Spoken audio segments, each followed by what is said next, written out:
This is the proof that we do not only produce the Niarcan films in Quebec, we actually make Death Wish kind of films. The only problem is they don't get any money from the government. Boo. We have two guests with us tonight. Let's hear it for co-producer, writer and star John Fallon and co-producer and director Viel. Thank you. Thank you. I'm drunk, so deal with that.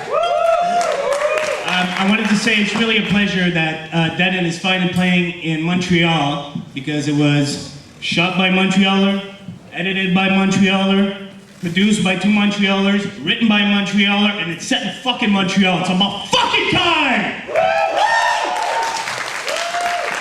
So, the film for both Christian and I grew up on films from the 70s, and especially the 80s, Death Wish, and everything that was hardcore action, politically incorrect.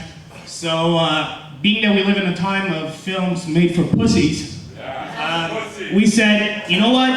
Let's take a budget that's less than a bus pass cost and make it as fucking violent as we can. And that's what we did. So, I really hope you enjoy it. And we're gonna come back for a Q&A afterwards, so you could come beat the shit out of me if you don't. Thank you!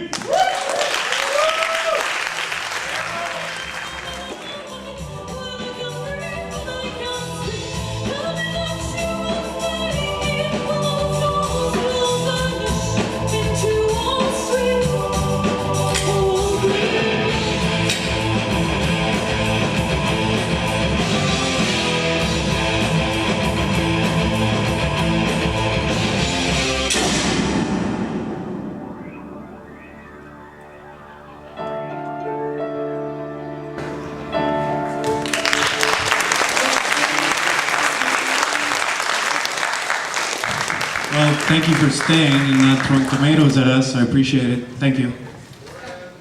Yeah, by the way, this is Deke Richards, who plays Percy in the film. There's other cast members who want to join us. Funnily enough, Deke Richards is actually one of my best friends. I've known him for, what, 6-7 years now? So when I wrote the screenplay for Deaden, I wrote the part for him because I just, I know the guy so well, so I wrote to his strengths, and obviously, by his bang-on performance, he kicked some serious ass. That's a blow, huh? That's actually a very long story, but very long story short,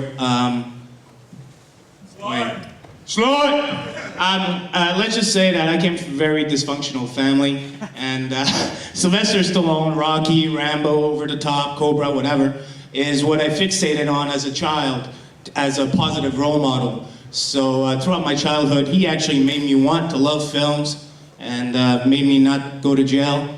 And Deaden is very much an 80s type action flick. And if you guys know your Stallone, you'll see a lot of Stallone in there, homages and winks to it. So that's why, the guy rocks. Over the top rules. Yeah! Official pleasure. Do we lie or do we tell the truth? Lie? Well, I don't really want to talk about budget because usually, it hinders us in distribution. But in terms of, let's say it's around the craft budget of any local production. So it was not much. Barely. We shot in 12 days because 13. Sorry. We shot in 13 days because most of our budget goes to pay people, so that's why it was pretty stressful for us because we had a lot of locations, a lot of places to be at different time of the day, so yeah, it was a difficult shoot, but I'll leave it to that. Yes? We just got distribution in the United States for it, and we're working on other territories. It's going to come out on DVD in the United States in the fall. And but it's very difficult. We have a lot of interest from a lot of distributors, but the opening sequences seem to freak them out a lot in terms of they love the film. They all tell us, "Oh, we love the film, but can we do something about the opening scene?" And we don't think we can because it's very essential for what's happened after. The reason for that is originally the movie was called Painkiller. And Dreamcatcher is a company out of Toronto, and they make a video game that nobody knows about because I never heard of it, and nobody I asked has ever heard of it. Called. Oh, you played it? Okay, well, 1%. Wow. And anyway, so it's called Painkiller. So they say, oh, you guys are infringing on our trademark. And I'm like, well, dude, I mean, yeah, what's your story? What's your thing? And so, oh, our guy wears a trench coat and he kills demons. I said, well, it has nothing to do with us. Anyway, so they tried to sue us for like, I don't know how many millions of dollars. And I had a huge fight with the lawyer, called him all kinds of names and stuff like that. So we had to change our name to Deaden, which I think in the end is more appropriate. But they were very real assholes, and you know, you knew we had no money. It was just, it was a lot of bullying going on. So I just say my peace of mind in the credits about it. As a girl, especially my part was a little bit messed up because as a woman, you know, I found it very different approach than all the guys. But Christian said it, I think, the best. We really like took the time to talk about it, and actually that scene was shot in one day, and everyone was so close. And it was such a stressful thing. Like I have to say, we started doing a little bit of a musical about it.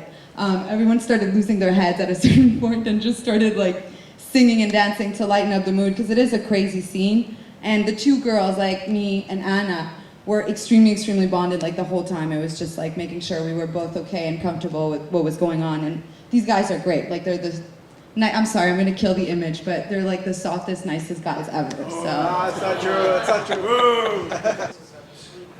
It played in Spain at Sitges, which is a big fantasy film festival, and I think that's how it ended up here, funnily enough, because Mitch saw it and he asked John to present it here. And it's also been submitted to a few other festivals. I don't have all the answers all the answers yet on that. So. Well, you can check on the website. There's a Deaden website, deadenmovie.com. You can check we'll update it when we have other screenings. The fight choreography were done by Kevin Kelsall over there. Yeah, and John is a brawler, but he's not good at choreographies. He can't remember shit, so... If I have time to practice, I'll be fine. But in terms of this film, we shot in 13 days, and the choreographies were done basically on the spot. So I'm not good at retaining information on the spot. Right, Christian? Right, man? I shoot in English because I want to earn a living. If I shot in French, I'd be starving. Especially shooting genre films. I shoot action, I like shoot sci-fi, and if I shoot them in French, might as well go on welfare.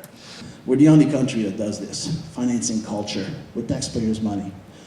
Movie making is a business. I think it's welfare what we do here. The government has no place financing movies. We have to be able to do what we want and find the means. There's a market to sell our product, like this product for every other thing. We should be out there and selling our shit, making money, and then be able to sell it, to earn that and continue making our films with the money we earn. I'd like to say, I'll be vague because, let's just say that once this script came out onto the, Quebec scene, the powers that be were not too happy about it and not too supportive about it and wanted nothing to do with it, to the point where actually, you know what, I'll leave it at that. All I have to say is to make these kind of films here in Quebec, in Montreal, and be able to make money, we gotta do it ourselves, because Sodec's not gonna support this shit. Nobody's gonna support this kind of shit. I mean, we gotta do it ourselves. And to be able to recoup, unfortunately, if you do it in French, Québécois, your market is incredibly limited.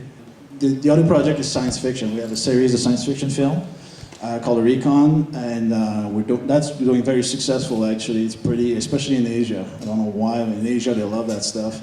And so we're actually even shooting a third installment to it because Japanese and Thai and Malaysian, they really love the films and they keep buying them from us. And also we have other projects in development. We have a zombie in prison story, which is pretty kick-ass, and we wrote the screenplay together, and it's pretty crazy. And I can guarantee you there's stuff in there you've never seen before in any other film. No, but this talks about a prequel. Deaden 2, The Cursey Days. Yeah, it'll be ugly.